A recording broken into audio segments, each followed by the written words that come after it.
Welcome back to our Clemson's Finest series. I'm Will Vandervoort. This is CJ Spiller here beside me.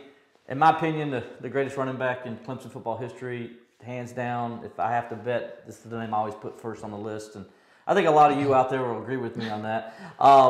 So, CJ, we're here to kind of talk about, Robert talked about the recruiting process and all that, and when it came into it. And then comes 2006. Yeah. And, I think, with you and James Davis, Thunder and Lightning was born that year. First of all, I want to talk about that relationship with JD because he was the guy the year before, and he came in and rushed for over 1,000 yards, ACC Rookie of the Year, all those accolades with him. For him to share the backfield with you, that is not easy to do. Talk about what kind of man JD is for being able to say, hey, I have no problem sharing it with CJ. It was, to me, it spoke highly of his character. Not only him, both him and Reggie Mayweather. A lot of people sometimes forget that Reggie was a senior that year. That's right. That I came in. And I think he had a very luxurious career here at Clemson at the time. And when you get a five-star come in, it kind of says, okay, we might be going in a different direction. And then like you say, James was coming off a stellar freshman season. The year that I was coming, the year after I was coming in, it spoke highly of both of those guys' character, especially his, because I kind of already had to build that relationship with him early in the spring when he hosted me on my visit, and we kind of just talked about we want just to be the best to ever do it.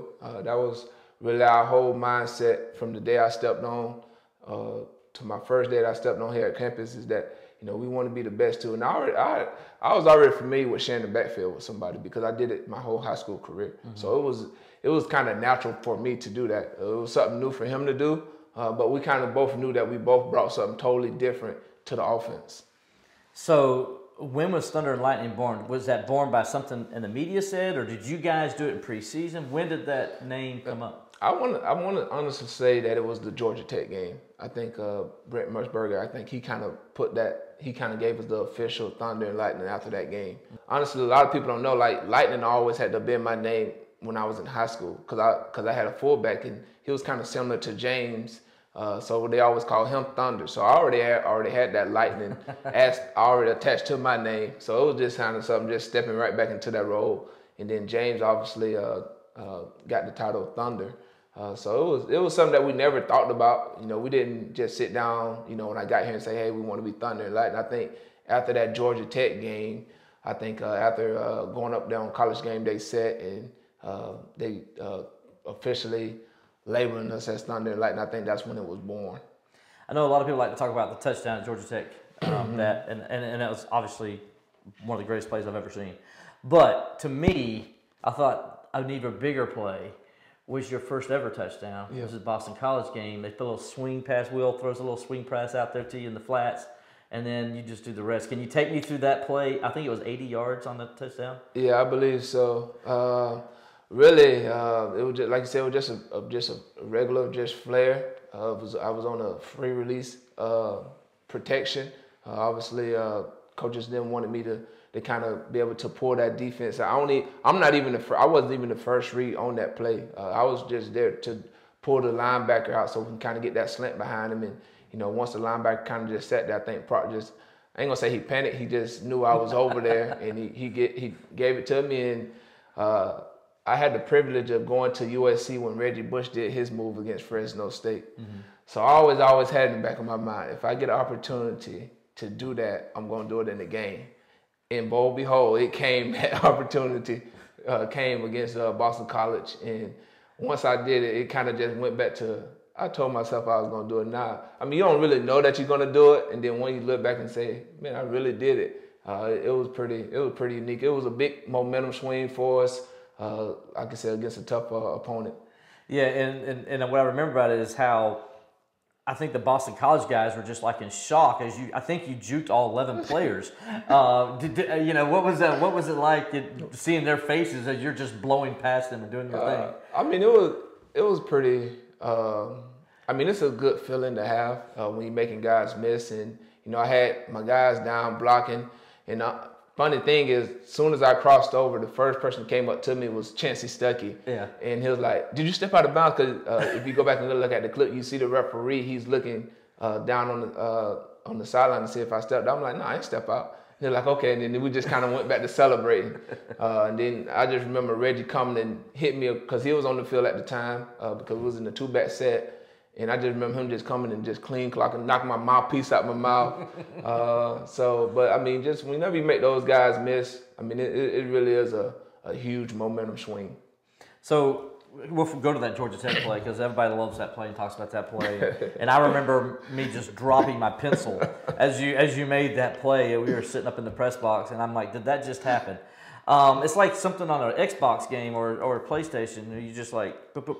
So when you see the guy there, what's going through your mind? Did you know you were going to do that? I mean, honestly, as a running back, everything is really like people be like, "Can you do that move again?" I'm like, honestly, everything is really based off instincts. Like that was just one of my instinctive things. I think it was 3rd and 4, so I wasn't even thinking about a touchdown. I was just thinking about trying to convert to get a first down, and I knew how many yards we needed. And I knew that there was in a man coverage because once I flared out, I seen the linebacker fly out there with me. And Will did a great job of hitting me with the ball early. And I kind of knew I still had some sideline to work with over there. So now you kind of getting into my mind, like all the stuff that I'm thinking going into that play or as this play is happening. And once I make the first guy miss, I see the DB, he's flying up. So I know he's out of control. So all I have to do is just give him one step and he's gonna go for the bait. And once I did that, I kind of just used my speed the rest of the way. And like I said, it took everybody doing their job. It took the receiver running his correct route and making sure that the DB don't come up too early. And then it just took Will Proctor doing a great job of going through his progressions very quickly and getting the ball out to me fast. And I kind of just let my instincts just take over from there. Do you think that's the night when all the world kind of knew who C.J. Spiller was? I believe so because, like I say, even though I had that done, got my first touchdown early in the season against Boston College doing, making some of the similar moves, people still didn't really know who I was. But considering that was college game day, it was the only game on TV that night. Everybody had the opportunity to see what Will was about. I think that's kind of when everybody kind of realized this is going to be a special player for us. Now, you had a great freshman year, nearly 1,000 yards, a lot of touchdowns, a lot of exciting touchdowns and all. But at the end of the year, it ends, and it ends with a loss in the bowl game. Yep. So it didn't end the way you guys would wanted it to. So you go back home, and I want to talk about this because I think Dabo has talked about it several times. I love when he tells the stories about his relationship with your mom and how back and forth it was. And he really believed until after you graduated that your mom never really liked him. And so at least he always worried about that. And so, knowing Coach Sweetie, I can understand that how he would worry about it. So, the game happens, the Kentucky game, you go back home, and your mom wants you to transfer. Am I right? Yep. Can you talk me through the whole process? Yeah, I think it was really honest. I was just frustrated because I knew I had set out a personal goal for myself was to try to rush for 1,000. Mm-hmm. I knew going into that bowl game that Kentucky, and it wasn't nothing against them, and I knew there was the worst run defense in the whole NCAA. That's correct. And to me, when me and my counterpartner James Davis only touched the ball, I think we touched the ball 7 times total. Mm-hmm. To me, that was kind of almost like a slap in the face to us. We kind of always pretty much had that carried our team, throughout the whole season, being able to run the ball against anybody, it didn't matter who it was. And for us to only run it 7 times, that was really a slap in the face. And, it just didn't sit well with me. And like I say, and then losing the game on top of that after I had got up. People don't know during when teams come together, you're doing little functions. We was at a barbecue function, and I had got up for some reason. They didn't want me to speak. I was one of the person that spoke, and I got up and said, no disrespect to y'all Kentucky, but y'all probably happy that we here, but this really wasn't our plan to be here, but we still gonna probably win the game. So I had to build up some pressure going into that game. So that might be a reason why they was all over us. But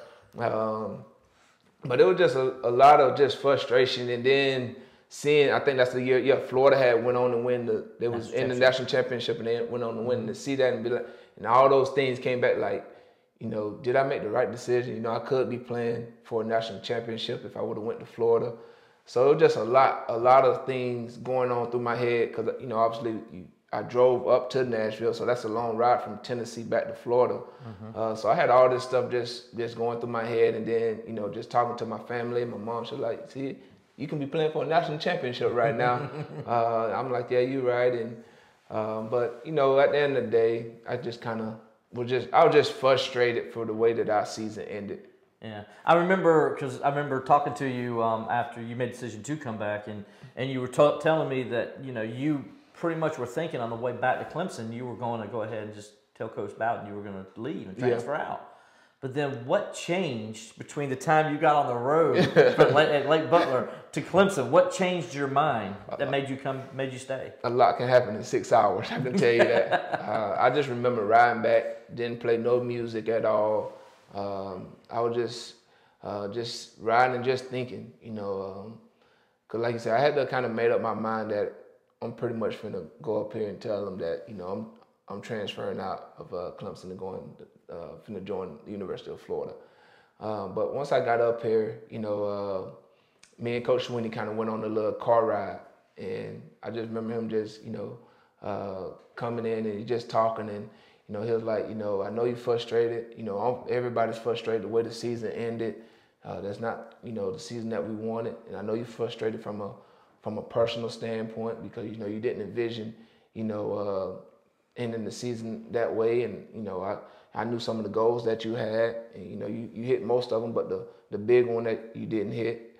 But it was like, you know, the thing I'm gonna leave you with is that, you know, why go to somebody else's backyard when you can have your own backyard? And I knew what it meant, but I didn't know what it meant at the time. And it was like, you know, Tebow was already down there.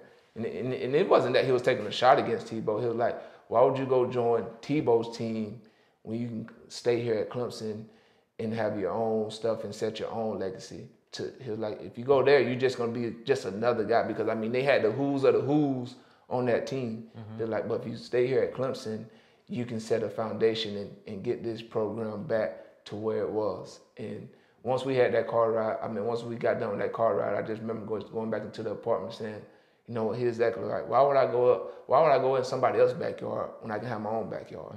And when he said that, it was a done deal. I kind of just let my emotions, I think the biggest thing was my emotions was getting the best of me.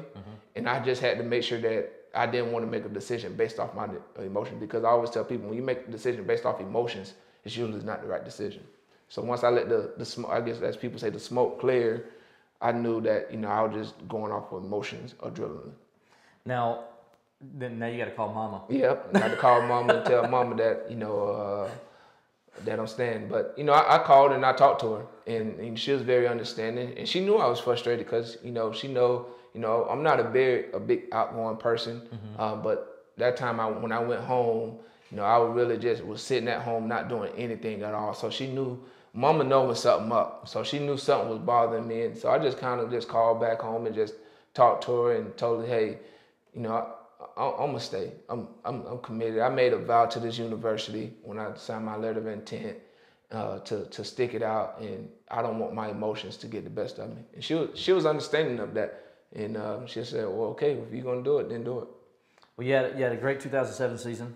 Ended with another great performance against Auburn in the Chick-fil-A Bowl. So 2008 comes, you guys are projected to win the ACC. Yeah. All these great things in the preseason, and then you run into Alabama. You were the first guinea pig for what we now know is one of the greatest dynasties in college football. But that 2008 game, you guys were the first sign of, oh my gosh, this Alabama program is going to be unbelievable. Yep. And so that game obviously led to a little bit of downplay, and you guys were 3-3. They make the change with Coach Bowden. Yep. And they bring in Coach Sweeney. And I know one of the things Coach Sweeney wanted to do was get you the football. Can you tell me the conversation you and Coach Sweeney had when he's named the interim coach? Really, I mean, we were just sitting there, and, you know, obviously I was coming off an injury because I had just got injured the week before up in Wake Forest on that Thursday night, and obviously when they made the switch and then get to his press conference, and then he kind of just pulled me to the side after he got done doing his spiel up there. He was like, just get ready. He was like, it's finna change for you. He said, just get ready. He said, we haven't used you the way that we're supposed to use you since you've been on this campus, but all that's about to change now. And he was a man of his word, and I said, I'll be ready. And unfortunately, I wasn't able to play in that first game against Georgia Tech, and I just remember going out there on the field. It was me, him, and Coach Johnson. He was like, my first game, and one of my best players not even playing. I said, I'll be ready next week. But like I said, he just told me just to get ready, be ready to touch that ball as many times as possible, and that he wasn't going to worry about anything else because I think he personally felt like I probably wasn't used in the proper way, and with him being the main guy recruiting me here, he took it upon his shoulders that he wanted to change that. Did you realize what was about to change? He said you're going to, but until you start seeing it, and then to kind of end the season the way you did, and then did that kind of like, where did that put your mind at that point, knowing, okay, Coach was a man of his word, I made all these plays, I did this. What was your mind at the end of 2008? I was frustrated again because we had just lost down in Nebraska down in the Gator Bowl. So I was frustrated, and then I knew I had a big decision to make, either to turn professional or come back for another year for my last year. But from a football standpoint, it eased me because, like you say, he was a man of his word. He told me that I was going to be touching the ball a ton, and obviously I done that year. So I kind of took all that into account, and so I wanted to make sure I had to weigh out both my pros and cons with that, and we went on another car ride. So we'd have had 2 car rides, and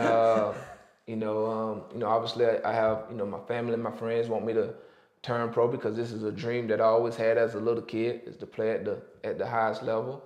And then I have here Coach Sweeney. This will be his first year. Nobody don't know what he's capable of. He's never been a recruit. He's never been a coordinator. Now he's a head coach. Got him in my ear telling me, hey, you come back, you better be ready to go.